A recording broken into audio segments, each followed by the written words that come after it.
Over September 7, Russian military shells killed 7 and wounded 2 residents of Donetsk region, posted Pavlo Kyrylenko, the head of the Donetsk Regional Military Administration. 3 people perished in Slovyansk, 2 in Mariinka, 1 in Halitsinivka and 1 in Vodyane. Since the all-out Russian invasion began, hostilities in Donetsk region have killed 810 and wounded 2,025 people. The Donetsk Regional Police reports that during the evacuation of people in Avdiivka, police officers came under fire. The crew had to collect the people asking for help with evacuation. Artillery fire started and a shell exploded beside the police officers. A bulletproof vehicle was damaged and 1 policeman was injured, the police reports. They added that the wounded officer was provided first aid and brought to hospital.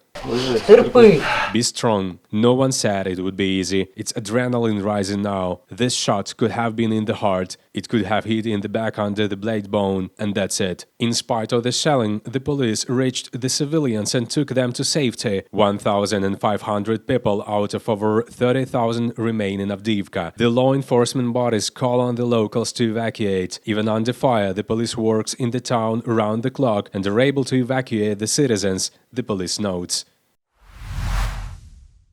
On the night of September 8, Russian forces shelled Bakhmut again and hit Martynov Culture Palace that hosted a humanitarian aid staff, Alexander Marchenko, deputy mayor of Bakhmut, told Suspilne. As at 11:30 a.m., the fire was still being extinguished. Another night bombardment of Bakhmut damaged one of the best culture houses in the region. At around 2 a.m., the fire started in the Culture Palace. Half of the premises has been destroyed by fire, said Mr. Marchenko. The Culture Palace hosted a humanitarian aid center that gave foodstuffs and medications to people and registered the internally displaced people who are still arriving in Bakhmut from the municipalities where hostilities are ongoing. The building survived the Second World War, but not the Russian aggression, Mr. Marchenko pointed out. He also mentioned that a fire unit also came under fire, as well as the town council and residential houses. We are currently tackling the renovation of the electricity supply, which has been absent in the town for 3 days. The crews cannot reach the damaged sites because of the shellings. Water supply is absent. In fact, the water is flowing by gravity without the pumping station, he added. According to Mr. Marchenko, more than 20,000 people are remaining in Bakhmut. The evacuation goes on, but in a slow manner. For various reasons, people don't want to leave the town. But we don't stop the circulation of evacuation buses. They depart each day from the town council, he said. At around midnight, the Russians struck missiles on Saltivsky and Holodnohirsky districts in Kharkiv. Information about the destructions and injured people has been clarified, said Mayor Igor Terehov. As we know now, in Saltivsky district, they hit a facility crucial for the city life support. In Holodnohirsky district, one of the Kharkiv enterprises was struck, the mayor wrote. As Kharkiv Regional Prosecutor's Office reported, an administrative building of an enterprise was destroyed in Holodnohirsky district. In Saltivsky district, the Russians hit a production company. The law enforcement officers found fragments of missiles on the site. Allegedly, they were S-300 missiles launched from Belgorod region in Russia. A fire with 4 spots occurred in Saltivsky district as a result of the attack. The rescuers extinguished it within an hour. The fire area was 50 square meters. The blast partially destroyed a 4-story administrative building, the Regional Emergency Service reported. According to the regional administration, over September 7-8, Russia launched 5 missiles on Kharkiv. Fortunately, the night strikes did not injure anyone. Russian military shelled Nemyshlyansky and Industrialny districts in Kharkiv on September 8. Early reports suggest that the shelling was carried out from rocket launchers, said Kharkiv Mayor Igor Terehov. According to him, one of the shells hit an administrative building. At 10:47 a.m., Oleg Sinehubov, the head of the Kharkiv Regional Military Administration, reported that it was estimated that the shelling killed 2 and wounded 5 people in Industrialny district. We know that one of the rockets hit an administrative building and another hit the ground, said Bolvinov, chief of the Kharkiv Regional Police Investigation Department. At 12:17 p.m., the Kharkiv Regional Prosecutor's Office informed that the perished were men aged 21 and 65. 4 other people suffered injuries. Allegedly, Kharkiv was shelled from Uragan Emaly Res.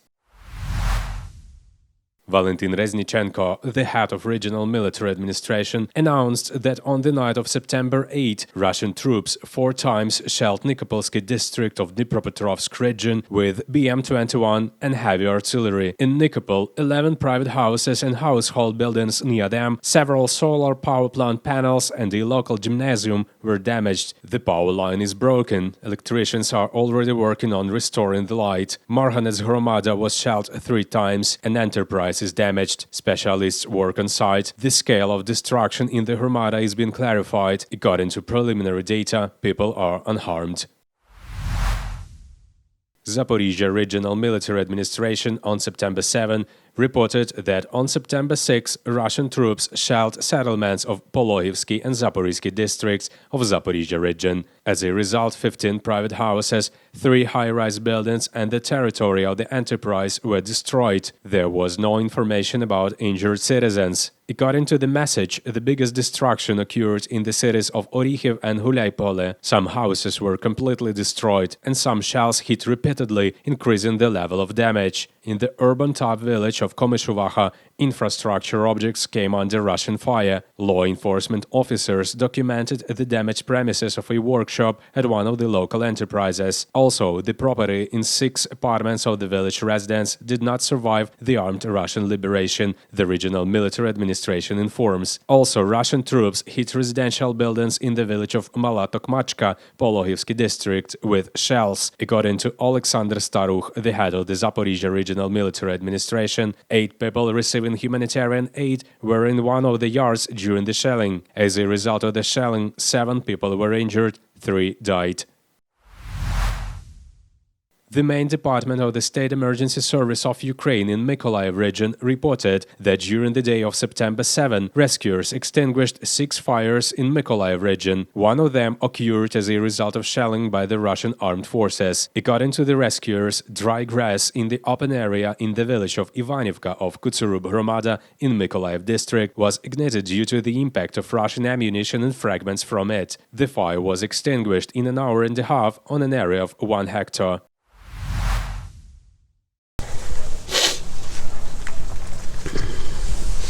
These are the titles of Hero of Ukraine and the Golden Star. He grabbed it first and jumped out. The reward of the fallen son, the hero, the Heavenly 100, is the only thing that Vitaly Zubenko managed to save from the burning house. The house caught fire due to a fragment of a Russian rocket. It hit 200 meters away on the night of September 6. An explosion and immediately a splash as if it had fallen into a barrel. I hear something rustling, a rustling sound like rain. I open the door to the corridor, look at the 2nd floor, and there are flames from the 2nd floor. I grabbed Vlad's orders and jumped out. Vladislav Zubenko is one of the 3 residents of Kharkiv who died during the shootings on the Maidan. A sniper aimed at him on Institutska Street. The bullet hit him in the stomach. The man died in the hospital. He was 22 years old. In Kharkiv, he lived in this house, says his father. He went to the Maidan from here. He lived with me. The 2 of us started building a house. That's what we built. And when he died, I was already finishing it myself. Part of the house where Vitaly lived burned to the ground. His relatives lived in the other part. They were not at home at the time of the shooting. The fire damaged the roof. Water flooded all the rooms. Russian shells also destroyed Vitaly's house in Chuhuiv region, the man says. Russia is trying to force the government to sign a capitulation with these bombings, but I, as a father, say that I will not sign any capitulation. Where to live now, the man has not yet decided, while he stayed with his neighbors. Ukraine cannot be broken by anything.